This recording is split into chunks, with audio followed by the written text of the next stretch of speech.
the tide. I'm paralyzed, can't find the words, caught in the silence, nothing's heard. Wanna bounce to you, but my feet won't move. What do I do? What do I prove? When everything's crashing down, I'm lost, can't make a sound. Eyes wide open, but the world's gone dark. Every thought's a shadow, every word's a spark. I'm trying not to be strong, but I'm breaking inside.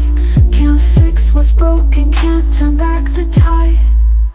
I'm paralyzed, can't find the words, caught in the silence, nothing's heard. Wanna bounce to you, but my feet won't move. What do I do? What do I prove? When everything's crashing down, I'm lost, can't make a sound. In the quiet, I'm screaming inside. In the dark, I'm searching for light, but I'm stuck in the middle, nowhere to go. Trying to be the strength you need, but I don't know. El Espíritu Santo había tomado 9 meses para llevar a cabo su obra, y en esos 9 meses Él formó en el vientre de María un cuerpo como ningún otro cuerpo, un cuerpo que iba a ser habitado por la segunda persona de la Trinidad, un cuerpo que ahora estaba listo. Y el tiempo había llegado para que María diera luz. La plenitud del tiempo había llegado cuando Jesús fuera hecho de una mujer. Y de esta manera ese cuerpo vino, y con él vino la segunda persona de la Trinidad. Y en cada temporada de Navidad todos nos detenemos y más bien de una manera ignorante reconocemos el nacimiento de Cristo. E inclusive quizás hay personas que reconocen el hecho de que Él era Dios a un grado u otro. Pero el punto no es que Él vino, el punto es por qué vino. Y tantas personas parecen estar satisfechas simplemente con detenerse y simplemente con el hecho de que Él vino como si fuera algún hecho redentor. Simplemente reconocer eso. Nunca se molestan el descubrir por qué vino. Esta mañana queremos responder a la pregunta, ¿por qué Jesús nació? ¿Por qué vino? ¿Para presentarse a Dios? Sí. ¿Para enseñar verdad? Sí. ¿Para cumplir la ley? Sí. ¿Para ofrecer su reino? Sí. ¿Para enseñar a aquellos que no entendían acerca de Dios? Sí. ¿Para revelar amor? Sí. ¿Para traer paz? Sí. ¿Para sanar a los enfermos? Sí. Etcétera. Esas son razones secundarias del por qué vino. Realmente hay una razón primordial, un plan primordial, un propósito primordial. Jesús vino para sufrir y para morir. Esa es la razón por la que Él vino. Belén simplemente existió para que el Calvario pudiera suceder. Él solo fue un bebé para que pudiera ser un hombre y morir. Él solo vivió para morir. Esas pequeñas manos de bebé suaves formadas por el Espíritu Santo en el vientre de María fueron hechas para que los clavos pudieran perforarlas. Esos pequeños pies regordetes, rosas y suaves, incapaces de caminar, iban a caminar en un día en un monte, iban a ser clavadas una cruz. Esa cabeza dulce, con ojos resplandecientes y una boca dispuesta a hablar, fue formada para que algún día los hombres pudieran meterle una corona de espinos. Ese cuerpo tierno, cálido y suave, que estaba envuelto en tela, un día sería abierto por una lanza para revelar un corazón quebrantado. Y esa es exactamente la razón por la que Dios hizo ese cuerpo. Jesús nació para morir. El hombre fue hecho para tener dominio sobre todo, pero cayó en pecado y perdió su dominio. Cuando Dios creó a Adán, era grande. Todo era grandioso, todo iba a ser grandioso, y después el hombre cayó y él perdió su posición como rey. El hombre debía ser un rey, pero el hombre no lo es. El hombre es un esclavo, débil, esclavo a su pecado, ignorante, y en esa situación vino Jesús.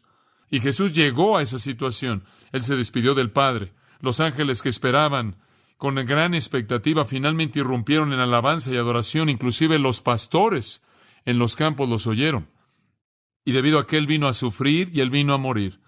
Y esto fue porque Él vino a sufrir y vino a morir. Para hacer del hombre lo que el hombre nunca podía hacer sin Él. Para hacer del hombre el rey de la tierra. Él murió para recrear a los hombres y hacerlos una criatura que Dios siempre quiso que fueran. Él murió para ser del hombre lo que el hombre debía ser, pero sin él nunca podía llegar a ser. Ahora, nuestro texto tiene que ver con la venida de Cristo y su muerte. Y quiero que veamos en él 5 cosas que Jesús fue porque él murió. 5 cosas que Jesús fue debido a que él murió. En primer lugar, él fue nuestro sustituto. En segundo lugar, él fue el capitán de nuestra salvación. En tercer lugar, nuestro santificador. En cuarto lugar, el conquistador de Satanás. En quinto lugar, nuestro sumo sacerdote compasivo. Todas estas 5 cosas fueron las metas de Jesucristo. Él vino a ser nuestro sustituto. Él vino a ser el capitán de nuestra salvación. Él vino a ser nuestro santificador. Él vino a ser el que conquistó a Satanás. Él vino a ser nuestro sumo sacerdote compasivo. Él no pudo haber sido ninguna de esas si él no hubiera muerto. Y de esta manera él nació para morir. Veamos en primer lugar que él vino para ser nuestro sustituto. Versículo 9. Pero vemos aquel que fue hecho un poco menor que los ángeles, a Jesús. Allí hay una referencia al tiempo. Él fue hecho poco menor a los ángeles. Y esto fue hecho por un tiempo. Un poco. Poco aquí podría ser una referencia a tiempo. Y así es aquí. Él fue hecho por un poco de tiempo menor que los ángeles. ¿Por qué razón? Es indicado por qué cosa. A causa del padecimiento de la muerte. Coronado de gloria y de honra. Para que por la gracia de Dios gustase la muerte por todos.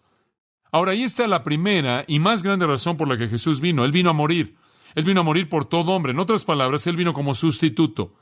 El Antiguo Testamento dijo Ezequiel, citando Ezequiel, el alma que pecare esa morirá. Pablo dijo, la paga del pecado es muerte. Ahora, el pecado, en virtud de la justicia de Dios, es castigado por la muerte. Si yo entonces peco, yo moriré. Si yo llevo mi propio castigo, yo moriré físicamente, espiritual y eternamente, y soy sentenciado al infierno eterno sin Dios. Y Dios vio este mundo y Él vio a hombres. Él vio a hombres que iban a morir debido al pecado. Y Él dijo, debido a su amor, yo no voy a permitir que todos los hombres mueran en su pecado. Voy a enviar a alguien más para llevar su castigo, para morir su muerte. Y de esta manera Jesús vino. Él vino para ser mi sustituto y cuando Él fue clavado en la cruz, Él murió por mí y Él murió por usted. Él murió mi muerte, Él pagó mi castigo. Como puede ver, esa es la única alternativa que Dios tenía. O Él lo castiga a usted por su pecado y a mí por mi pecado, y eso es castigo eterno en el infierno. O de otra manera, Él sustituye a alguien más en nuestro lugar y pagan por nuestro castigo.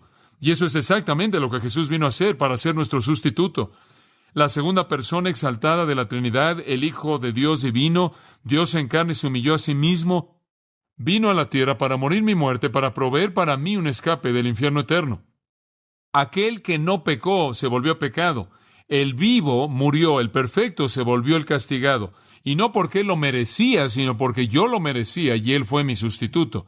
Ahora quiero que observen este versículo, que hay 5 cláusulas que detallan su muerte sustitutiva y quiero que las vea. La primera cláusula dice que Jesús fue hecho un poco menor que los ángeles. Esa es una verdad fantástica. Jesucristo, por toda la eternidad pasada y toda la eternidad presente y toda la eternidad futura, no fue y no es y nunca será de nuevo menor que los ángeles.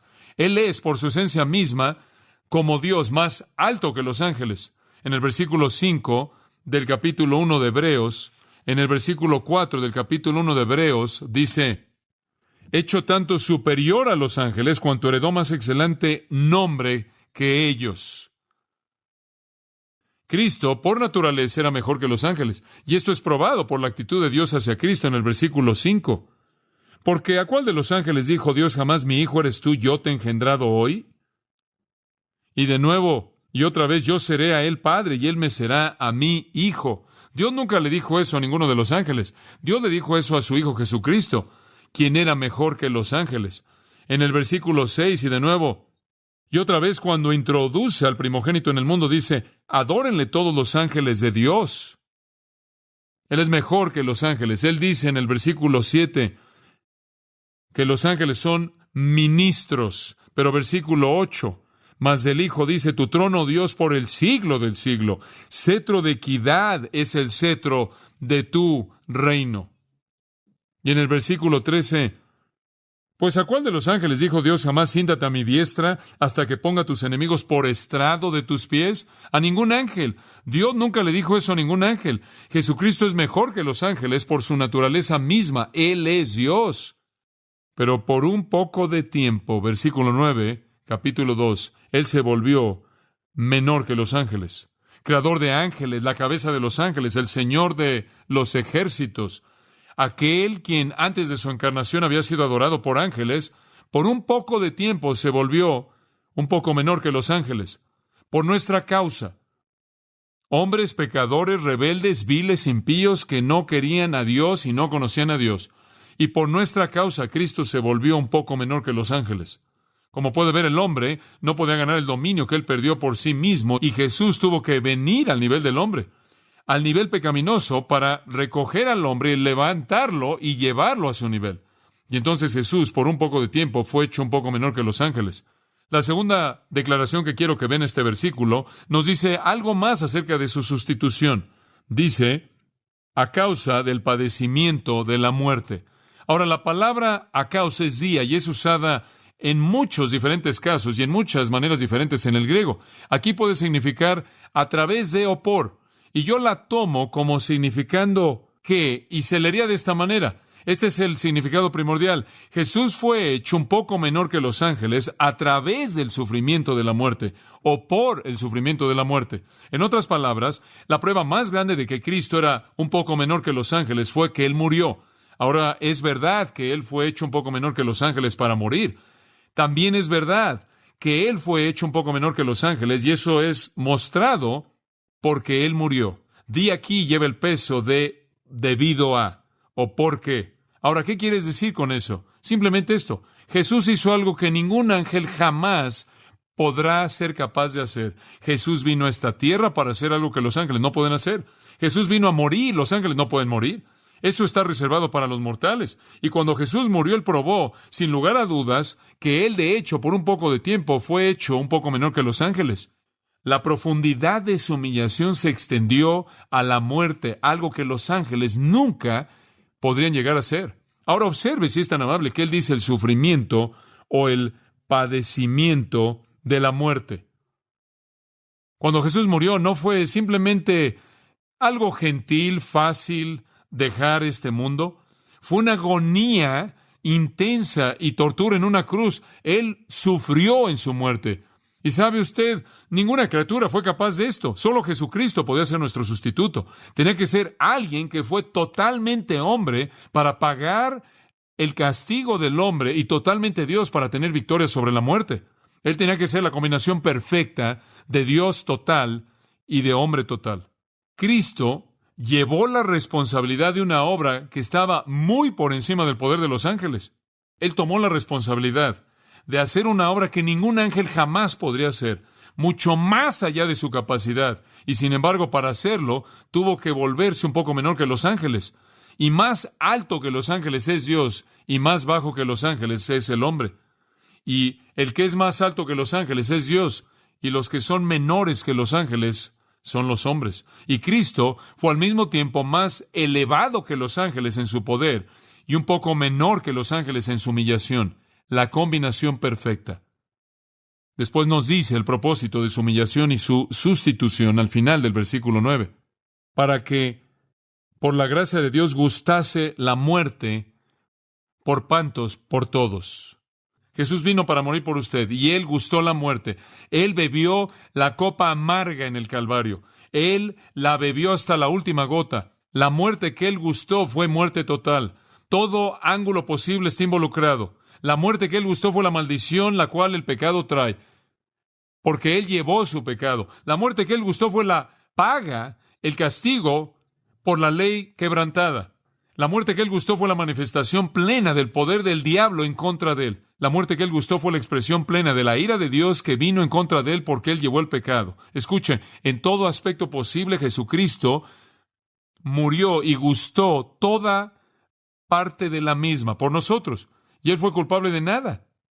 Él estuvo sin pecado, pero Él la gustó para todo hombre. Él fue nuestro sustituto. Y mediante El hecho de que Cristo gustó la muerte y fue mi sustituto, yo soy liberado de la esclavitud de la justicia de Dios, la cual debe traer muerte, y yo soy liberado para experimentar la gracia de Dios y el amor de Dios. Y de esta manera la Biblia dice que Él llevó nuestros pecados en su propio cuerpo. Al que no conoció pecado, por nosotros lo hizo pecado, para que fuésemos hechos justicia de Dios en Él. Y todo lo que Dios pide de usted es que usted reciba al mismo Cristo, que usted reconozca que de hecho Él murió por usted, que usted cree que murió por usted y que reciba su muerte a favor de usted como su Señor Salvador.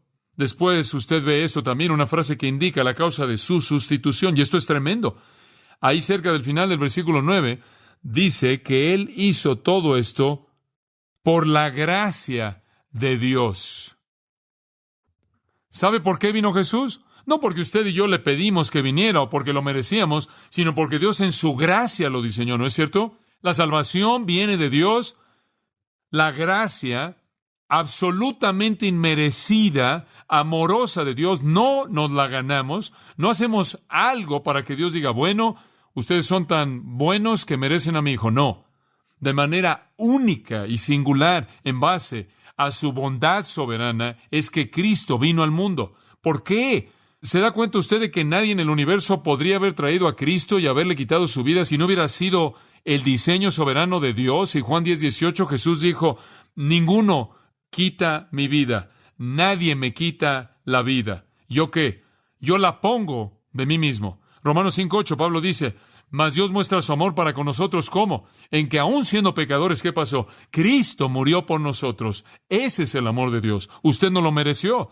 Yo no lo merecí. Usted no pidió por ello. Yo no pedí por ello. Dios lo dio de manera gratuita, libre. Usted no ruega por un regalo. Dios dio a su Hijo. Y su amor fue abrumador. Él vio al hombre pecador. Él vio la inevitabilidad de la muerte y el infierno. Y Él dijo, mi amor no va a dejar eso como la única opción. Y Él envió a su Hijo para morir en su lugar. Y cuando usted lo recibe como su Salvador y Señor, y recibe su muerte a favor de usted, usted es liberado del castigo de la muerte. Cristo es su sustituto. Y Él solo vino en base a la gracia de Dios. Nosotros no hicimos nada para merecerlo. Inclusive cuando Él llegó aquí, los hombres no lo querían y lo mataron. Pero eso no estorbó la gracia de Dios. Después vemos otra frase aquí que habla del resultado de su venida y la sustitución. Él dice que fue coronado de gloria y de honra. Usted sabe, cuando Jesucristo terminó su tarea, Dios le dio gloria, Dios lo exaltó. Pablo dice que Él se volvió obediente hasta la muerte de cruz y dice, por lo cual, en base a lo que Cristo hizo, Dios le exaltó hasta lo sumo y le dio un nombre que es sobre todo nombre, para que en el nombre de Jesús toda rodilla se doble. Jesús se humilló a sí mismo y Dios lo exaltó, lo coronó de gloria y honra. Observe ese versículo de nuevo. Ese versículo dice que Jesucristo murió por usted, su sustituto, y Dios valoró tanto lo que Jesús hizo que lo exaltó hasta lo sumo y le dio un nombre sobre todo nombre en el universo. Escucha, amigo mío, Dios valora mucho a Jesucristo. ¿Sabe usted eso? Dios valora mucho a Jesucristo. Y cualquier persona que viene y menosprecia a Jesucristo está en peligro de recibir la ira de Dios. Porque si Dios tiene en tan alta estima a Cristo, ¿cuáles deben ser las consecuencias para alguien que no comparte esa misma estima hacia Cristo? Y permítame añadir este pensamiento. ¿Quién cree que es usted al no darle a Cristo la gloria que Él merece? Dios se la dio. Si usted no lo hace, usted ha concluido que usted es superior al juzgar las cualidades de Cristo en comparación a Dios. Esa es una posición tremendamente peligrosa por parte de usted. Si Dios estima a Jesucristo, si Dios exalta a Jesucristo, ¿quién es usted para hacer algo menos que eso? Ahora quiero ver otra cosa en este capítulo y viendo al versículo 10. En el versículo 10 vemos la segunda cosa que Jesucristo se volvió. En primer lugar, se convirtió en nuestro sustituto. En primer lugar, Él se volvió nuestro sustituto. Esto es, Él murió nuestra muerte. En segundo lugar, ahora regresando a las Escrituras, versículo 10, Él se volvió el capitán de nuestra salvación. Jesucristo no solo es nuestro sustituto, esto es, llevó nuestro castigo, sino que Él es el capitán de nuestra salvación. Y quiero que vea esto en el versículo 10. Quiero mostrarle lo maravilloso que es esto. Porque convenía aquel, versículo 10, ese es Dios, ahora está hablando del Padre, porque convenía aquel por cuya causa son todas las cosas, y por quien todas las cosas subsisten, Dios es el principio y el fin de todo, que habiendo de llevar muchos hijos a la gloria. Ese es el diseño de Dios, ¿no es cierto? El llevar a hijos a la gloria, el capturar hombres para el cielo, ese es su diseño. Y al hacerlo, perfeccionase por aflicciones al autor de la salvación de ellos. Ahora Jesús se volvió nuestro capitán de salvación en su muerte. Ahora quiero que vea la palabra autor. Aquí se puede traducir capitán, es la palabra arquegos.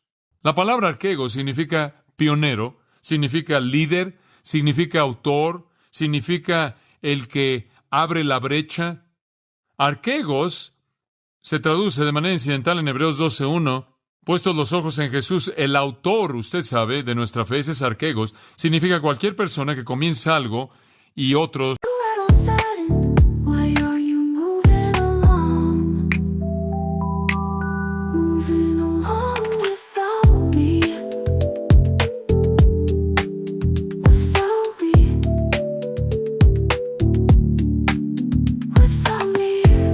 You seem to be doing just fine without me. You're smiling all of the time without me. Your world keeps spinning round and round without you. I'm sad and I'm scared, that's why I frown. Tonight is so cloudy. I see the raindrops in the sky. I'm trying to say howdy, but I don't even really know why. I try to reminisce on all the good times that we shared, but then I start to miss when you actually cared, when you cared about me. About me. Without me. Without me. You seem to be doing just fine without me. You're smiling all of the time without me. Your world keeps spinning round and round without you. I'm sad and I'm scared, that's why I frown.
lo siguen. Podría ser alguien que comienza una familia en la que otros nacen. Podría ser alguien que funda una ciudad en la que otros vienen a vivir. Podría ser alguien que abre una brecha que otros siguen. Cualquier persona que comienza algo y guía es un arquegos. Y aquí el escritor de Hebreos está diciendo que Jesucristo es el que abre la brecha de manera perfecta. El que abre el camino a la gloria para que Dios, a hacer que alguien, quien es perfecto, abra la brecha, pueda congregar a sus hijos para que puedan seguir a su capitán a la gloria. Agradó a Dios, quien hace todas las cosas para su gloria, quien hizo todas las cosas para su gloria, con el fin de que pudieran darle gloria. Eso es lo que la primera parte del versículo significa. Le agradó a Él el hacer a este capitán perfecto para que él pudiera abrir la brecha a la presencia del Padre y traer junto con él a todos los hijos que Dios había diseñado que entraran a la gloria. Él es el que de manera perfecta nos abre la brecha. Allí en el capítulo 5, versículo 8, dice que aunque era hijo, por lo que padeció, aprendió la obediencia. Y habiendo sido perfeccionado, vino a ser autor o el arquegos de eterna salvación para todos los que le obedecen. Jesucristo es el líder perfecto. A través de la muerte, Él no solo fue el sustituto, sino un líder perfecto. Alguien que de manera perfecta abrió la brecha. Dice usted, ¿qué quieres decir con eso? Simplemente esto. No hay manera de llegar a Dios fuera de Jesucristo. Jesús dijo, yo soy el camino. Nadie viene al Padre. Sino que, por mí. No hay otra manera. Y como puede ver, el camino a Dios está bloqueado por el pecado, ¿no es cierto? Un hombre y su pecado nada más pueden entrar a la presencia de Dios. No, imposible.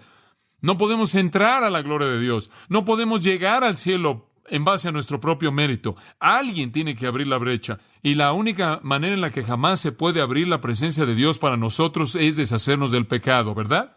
Una vez que el pecado ha sido cubierto, podemos entrar a su presencia. Entonces Cristo vino, murió, pagó por nuestro pecado y de esta manera abrió el camino para que pudiéramos entrar a la presencia de Dios. ¿Se da cuenta de cómo Él es el que abre el camino? Y Él tenía que morir para hacerlo. Observe lo que dice. Él fue hecho perfecto a través de ¿qué? Sufrimiento, ¿se da cuenta? No había manera en la que Jesús pudiera llegar al mundo y decir, miren, escuchen todos, síganme, vamos a Dios. No, no puede. No hay manera en la que usted pueda llegar a la presencia de Dios cuando hay pecado que no ha sido castigado. Y como puede ver, esa es la razón por la que Él tuvo que sufrir para ser el líder perfecto. Él no podía llevarnos a Dios a menos de que hubiera pagado el precio del pecado a través de su sufrimiento, y Él se volvió el arquegos perfecto, el pionero perfecto, el líder perfecto, el que abrió de manera perfecta el camino, y solo al morir por nosotros Él podía abrir el camino, y Él lo abrió de manera amplia, para que muchos hijos pudieran llegar a la gloria al seguir a Jesucristo, quien pagó por el pecado. ¿Sabe una cosa? ¿Se da cuenta de que en 3 horas en esa cruz, en 3 horas Jesús pagó el castigo por el pecado que va a llevar a todas las almas de todas las edades y eternidad? ¿Y ellos todavía no habrían podido pagarlo? ¿Sabía eso? ¿Sabía usted que la gente va a pasar la eternidad en el infierno, gente impía, gente sin Cristo, una eternidad en el infierno pagando el pago del pecado? ¿Sabe que Jesucristo congregó una eternidad de castigo y la pagó en su totalidad en 3 horas? Y salió caminando como un Salvador resucitado. Ahora eso es poder, amigo mío, eso es poder. La cruz fue una obra maestra y Dios presentó una solución para el problema que ninguna capacidad humana de inteligencia podía jamás responder. El problema de cómo Dios comunica gracia y misericordia a un pueblo pecaminoso. Él trajo misericordia y justicia juntas en la cruz. Cristo pagó el castigo, llevó una eternidad de juicio en 3 horas. Sin embargo, Él no fue destruido. ¡Qué persona tan poderosa! Y de esta manera se convirtió en nuestro arquegos perfecto. Él abrió la brecha. Recuerdo leer hace algunos años atrás de un patriota suizo llamado, un nombre extraño, Arnold Winklerud. Y Arnold, lo llamaremos Arnold. Si usted va a Suiza en la actualidad, verá estatuas de Arnold, porque él es un patriota suizo muy, muy famoso. Y Suiza era un estado neutral, realmente nunca tuvo una identidad propia, fuera de que toda persona en Europa que quería pelear una guerra iba a Suiza a pelear. Y se cansaron de ser el campo de batalla de los ejércitos de todo el mundo. Y las naciones, usted sabe, estaban en conflicto y decían, bueno, nos reunimos en tierra suiza y vamos a tener una guerra. Y el pueblo suizo estaba un poco cansado de esto. Entonces decidieron que iban a presentar algo de resistencia y había un gran ejército que estaba descendiendo ahí del norte de Alemania y solían marchar en lo que llamaban una falange, la cual es como una larga fila de hombres de 1,5 km a 3 kilómetros y todos iban juntos ahí, hombro con hombro, y todas las tropas detrás de ellos, y los hombres de la línea frontal tenían escudos, y todos iban marchando así en fila, ahí por la montaña, y esta es una fila larga, y las otras cosas y la artillería vienen atrás de ellos, y llegaron ahí barriendo hacia esta villa, mientras que Arnold congregó a la gente que vivía ahí, a los plebeyos, y se unieron en un ejército suizo y decidieron detener este ejército si podrían. Y comenzaron a pensar en una estrategia y sabían que solo había una manera de hacerlo, y eso era el romper la falange, infiltrarla y destruirla desde adentro. Y entonces, conforme se acercaba a la pequeña villa donde estaban congregados y reunidos, lo único que tenían eran trinches y palas y palos, y eso era todo. Y conforme esa falange se acercaba a esa villa, Arnold, con un clamor de gloria, hizo que Suiza comenzara a correr. Y él corrió ahí en medio de esa falange. Y conforme él corría, él llevó en su pecho las lanzas y las flechas que le dispararon. Conforme él rompió esa falange, no avanzó muchos metros hasta que él cayó muerto. Pero ahí pisándole los talones venía el ejército suizo entero que entró y peleó contra ese gran ejército europeo. E hicieron que se replegaran en ese día. Debió haber sido una gran tragedia si Arnold hubiera corrido y hubiera roto la falange, hubiera caído muerto, y el resto de los suizos se hubieran sentado y hubieran dicho, oh, Arnold, tuvo un buen corazón, quiso hacer un buen trabajo. Pero le siguieron pisándole los talones. ¿Sabe una cosa? Escucha, amigo mío, Jesucristo ha hecho lo mismo. Él corrió en contra de los batallones del infierno. Él hizo que todas las flechas y todas las lanzas que la ira y el juicio de Dios podía enviar en contra de él las recibió y él rompió esa falange. Y todo lo que le pide hacer es seguirlo y reclamar la victoria. Él es el arquegos perfecto. Él abrió la brecha. La victoria está ahí. Es usted. Y entonces vemos a nuestro sustituto y al capitán de nuestra salvación. Él se volvió eso porque murió. Él nació por ninguna otra razón. Tercera cosa, y esto es tan emocionante, simplemente bendice mi corazón. La tercera cosa en los versículos 11 al 13, en tercer lugar, Él se volvió nuestro santificador. Nuestro santificador. Porque el que santifica, esto está hablando acerca de Cristo, Él es el que santifica. Santifica viene de una palabra hagiazo, hacer santo. El que santifica, y los que son santificados de uno son todos, por lo cual no se avergüenza de llamarlos hermanos. Le voy a decir que ese es uno de los conceptos más emocionantes, más fantásticos, y quiero que lo vea. Simplemente increíble. ¿Sabe lo que esto nos dice? Escuche esto. Jesucristo es santo y es capaz de hacerlo a usted y a mí santos. Somos los santos en el versículo 11, los santificados. Él es santo y los que son santificados son uno a través de su muerte. Ahora escuche esto. A través de su muerte y nuestra fe en Él, creyendo y recibiéndole a Él como Salvador, somos declarados santos. ¿Escuchó eso? Eso es verdad posicional. Ante Dios, por su fe en Jesucristo, usted es santo. Si usted conoce a Cristo, ahora, el fin práctico de esto es que usted debe actuar como tal. Todavía hay pecado en nuestras vidas, pero posicionalmente delante de Dios somos santos. Dice usted, ¿cómo funciona eso? Escuche, cuando Cristo murió en la cruz, ¿por cuánto de mi pecado pagó Él? Por cada uno de ellos. Por cada parte. Eso significa que Dios no puede hacerme responsable en términos de juicio por ningún pecado. Esa es la razón por la que Pablo dice que ninguna condenación hay para los que están en Cristo. Todo estuvo en Cristo en la cruz. Dios, por lo tanto, dice posicionalmente, debido a su fe en Cristo, ahora eres santo. Él ha pagado todo pecado que jamás cometerá usted. Ahora sabemos que esa no es licencia para pecar, porque el amor no nos permite hacer eso, ¿verdad? Pero ¿sabe que si usted conoce a Jesucristo, usted es santificado, es santo? Usted es santificado. ¿Qué es santo? Perfectamente justo. Ahora esa es verdad posicional. Dios inclusive dice, usted es justo, usted es santo. ¿Sabía usted eso? ¿Por qué hasta los corintios, quien están de cabeza en términos de su práctica, les dice, ahora ustedes son santos? Eran santos, hagiazo, hacer santo, ser santo. Viene de la palabra hagios, que quiere decir los santos o los santificados. Somos santos delante de Dios. Nunca hay un pecado registrado en contra de nosotros, nunca somos santos. El que santifica o los hace santos, y los que son santificados son uno. ¿Sabe usted a que debido a que usted es uno con Cristo, usted es santo porque Él es santo? Dice usted, ¿somos igual de santos que Él? Ese es el único tipo de santidad que hay. Usted no dice, bueno, yo soy el santo número 1, no. Yo soy el santo número 49, no. Bueno, yo soy el santo número 184, no. No hay grados de santidad. Santo es santo sin pecado. Posicionalmente, si Cristo ha pagado por todo mi pecado y lo llevó, todos los registros de Dios declaran que yo soy santo. Esa es una verdad emocionante, ¿no es cierto? Santidad posicional en Cristo. Escuche, si Él llevó mi pecado y me dio su justicia, Él llevó mi iniquidad y me dio su santidad.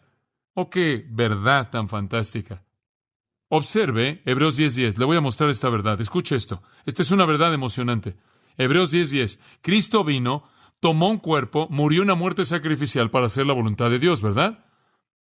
Para ser nuestro sustituto, para ser el capitán de nuestra salvación. Ahora, la voluntad de Dios diseñó esto, versículo 10, mediante la cual, esto es la voluntad de Dios, nosotros, todos los creyentes, son hechos santos o santificados a través de la ofrenda del cuerpo de Jesucristo ofrecido de una vez por todas. ¿Leyó eso correctamente? ¿Cómo es hecho usted santo? ¿A través de rituales? ¿A través de leer su Biblia? ¿A través de ser superpío? No. Usted fue hecho santo a través de ¿qué? De la ofrenda del cuerpo de Jesucristo. ¿Cuántas veces? ¿Para cuántas personas? Todas. Usted se volvió santo en virtud del sacrificio de Cristo, no por actividad cristiana. Usted no se hace santo, amigo mío. Nos esforzamos por ser más como Cristo. Nos esforzamos en la práctica en ser lo que somos en posición, ¿no es cierto? Pero posicionalmente, usted fue hecho absolutamente santo mediante su muerte a favor de usted cuando lo recibe como Salvador. Ahora, amados, eso es seguridad. Usted no puede quitar la santidad. No puede ser manchada. Versículo 14, escuche esto, 10:14. Porque mediante una sola ofrenda. Ahora, escuche esto. ¿Qué ofrenda fue esa? Versículo 10. ¿La ofrenda de qué? De su cuerpo. Porque mediante una sola ofrenda, Él perfeccionó durante 6 meses. ¿Es eso lo que dice? Para siempre aquellos que son hechos santos. Escuche, si usted jamás ha sido hecho santo, usted ha sido hecho santo para siempre. No crea que una vez que usted ha recibido la santidad imputada de Jesucristo, hay algo en este universo que podría quitarlo. No hay. No lo hay. Usted ha sido hecho perfeccionado para siempre a través de la ofrenda de su cuerpo, y si usted pudiera perderlo, entonces Jesús no lo hizo bien. Escuche, Él lo hizo a usted posicionalmente santo con el mismo tipo de santidad que Él conoce. Solo hay un tipo. ¡Qué verdad tan tremenda! ¿Le ayuda eso a usted a entender quién es usted en Cristo? Y después me encanta esto. Esto me bendice. Tan santo es usted que Jesús no se avergüenza de llamarlo ¿qué? Hermano. Hombre, pensé en eso, no podía creerlo. ¿Quieres decir que Jesús, de hecho, se acercó y me abrazó y dijo, John MacArthur, no me avergüenzo de llamarte hermano mío? Y yo comencé a pensar en eso y me cautivó porque, quiero ser muy honesto con usted, en toda mi vida he estado más avergonzado de Jesucristo de lo que me gustaría reconocer. ¿Alguna vez se ha avergonzado usted de Él? Yo sí. ¿Y sabe una cosa? No tengo nada de qué avergonzarme. ¿Por qué debería avergonzarme de Jesucristo? Sin embargo, me avergüenzo de Él. ¿Sabe una cosa? Él tiene toda razón de estar avergonzado de mí. ¿No es cierto? Todo. Digo, yo fallo. Usted sabe, Él nunca se avergüenza de mí. Nunca. ¿Sabe por qué? Porque posicionalmente soy santo y Él dice, hermano. ¿Sabe usted que no hay jerarquía entre los hermanos? No hay jerarquía en ese versículo, sí. Hermanos. ¿Sabe una cosa? Usted es uno con Cristo, la misma santidad. Su justicia es suya, su santidad es suya y mía. ¡Oh, qué pensamiento tan fantástico! Somos uno. ¿No es eso por lo que oró? ¿Se acuerda en el huerto? Él dijo, Padre, oro porque sean uno, así como nosotros somos uno, yo en ti, tú en mí, nosotros en ellos. Su oración fue respondida. Me acuerdo después de su resurrección, María Magdalena vino y quería tocarlo. Él dijo, no, me toques. Me encanta esto, Juan 20, versículo 17. Él dijo, no me toques todavía, no he ascendido a mi Padre y tu Padre, a tu Dios y mi Dios. Dice usted, ¿por qué es eso tan importante? Simplemente esto. Él trazó un paralelo entre una mujer, quien era una prostituta profesional, y sí mismo, diciendo, ambos compartimos al mismo Dios, al mismo Padre, somos hermanos. Eso es impresionante. Eso es algo impresionante. Ese es el tipo de santidad que Jesucristo le imputa al que cree en Él. Y le voy a decir algo, eso emociona mi corazón. El apóstol Pablo habla de esto en Romanos, ¿no es cierto? Fuimos crucificados con Cristo, morimos con Él, resucitamos con Él. Identificación absoluta con Jesucristo. ¿Puedo decirle algo más? Todos los hombres no son hermanos. Algunos hombres son hijos de Dios, y Dios dice que algunos hombres son hijos del diablo. Todos los hombres no son hermanos. ¿Y puedo añadir algo más? Todos los hombres no son hermanos con Cristo, solo aquellos que son hijos del mismo Padre. Aquellos que reciben a Jesucristo se convierten en hermanos de Cristo. ¡Oh, qué pensamiento tan emocionante! Una gracia tan grande que me llame hermano sin vergüenza. Hombre, cuando oigo verdad así, le digo, me avergüenza. Creo que es la verdad más emocionante en toda la Biblia, esa verdad posicional que continuamente me dice quién soy en Cristo, porque tarde o temprano usted comience a actuar como quién es usted. Después, en los versículos 12 y 13, el escritor de Hebreos toma dos pasajes del Antiguo Testamento que profetizaban que Cristo nos llamaría su hermano. Salmo 22, versículo 22. Él cita el Salmo 22. Esto no es nada nuevo. Salmo 22. Cristo le habla al Padre y dice esto: anunciaré a mis hermanos tu nombre. Esta es verdad del Antiguo Testamento. El Mesías iba a llamar a los hombres sus hermanos. En medio de la congregación te alabaré. En otras palabras, voy a estar en medio de otras personas, voy a ser uno de ellos y los voy a llamar hermanos. Esa es una profecía del Antiguo Testamento, no es nada nuevo. Y a los líderes judíos él quiso explicarles que esto no era nada nuevo. Después, en el versículo 13, él cita Isaías capítulo 8, donde Cristo vuelve a hablar y dice, y otra vez yo confiaré en él. Y de nuevo, he aquí, yo y los hijos que Dios me dio. ¿Ve usted cómo se identifica con otros creyentes?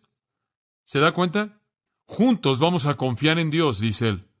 Voy a encargarme de los hermanos que me des. Esa es verdad del Antiguo Testamento. Cristo nos llama hermano y no se avergüenza. Que Dios me ayude a actuar como lo que soy. Y entonces el Cristo de Dios, eterno, la segunda persona de la Trinidad, el arquego santo sin pecado, aquel a quien los ángeles adoraron, se volvió un poco menor que los ángeles para sufrir y morir, para ser mi sustituto, para ser aquel que abrió la brecha para que yo fuera al cielo y a la gloria de Dios, e inclusive se inclinó para llamarme hermano, hijo de Dios, coheredero, y lo hizo sin vergüenza. Porque Él me hizo santo en su propia santidad. ¿Puede usted resistir ese tipo de amor? Yo no puedo. Entonces nuestro sustituto, el capitán de nuestra salvación, nuestro santificador, y rápidamente, versículo 14, el que conquistó a Satanás. Así que por cuanto los hijos participaron de carne y sangre, esto es los hijos que vimos en el versículo 18, nosotros creyentes seres humanos participamos de sangre y carne, somos carnales seres humanos. Él también participó de lo mismo. Él se volvió lo que somos para destruir por medio de la muerte al que tenía el imperio de la muerte, esto es, el diablo. Ahora, la autoridad que Satanás tiene sobre los hombres es la muerte. Satanás sabe que la paga del pecado es muerte, y si él puede mantener a un hombre viviendo en pecado hasta que él muera, lo tiene para siempre. Y el gran poder de Satanás es la muerte, y alguien tenía que destruir ese poder. Alguien tenía que despedazar la muerte. Satanás sabía que si él podía aferrarse, y todavía sabe que si él puede aferrarse a los hombres hasta que mueran, Dios no puede salvarlos, porque Dios diseñó que la salvación fuera durante la vida de un hombre, no después. Y entonces Satanás usa el poder de la muerte, se esfuerza por atrapar a los hombres y mantener a los hombres alejados de Dios hasta que mueran, y entonces Dios no puede tocarlos. Esa es la autoridad de Satanás sobre los hombres. No podían escapar la muerte, no podían escapar la paga inevitable del pecado. Satanás lo sabía. Y si Satanás tan solo puede mantener a los hombres ahí, Dios no puede llegar a ellos. Ahora alguien tenía que quebrantar este poder y tenía que ser un hombre. Algún hombre tenía que conquistar la muerte, destruir el arma de Satanás. Y eso es exactamente lo que Jesús hizo. Como puede ver, dice en el versículo 14, que por medio de la muerte lo hizo. En otras palabras, para destruir la muerte, un hombre tenía que morir y resucitar y dejar la brecha abierta para que otros murieran y resucitaran. Y eso es exactamente lo que Jesús hizo. Él salió de esa tumba Él explotó de esas cadenas de la muerte y después Él dijo, porque yo vivo, que vosotros también viviréis. Escucha, amigo mío, Jesús murió y resucitó y de esta manera destruyó el poder de Satanás de la muerte y Él dejó abierto el camino para usted. Él se volvió un hombre para morir como hombre y tener la victoria de un hombre sobre la tumba.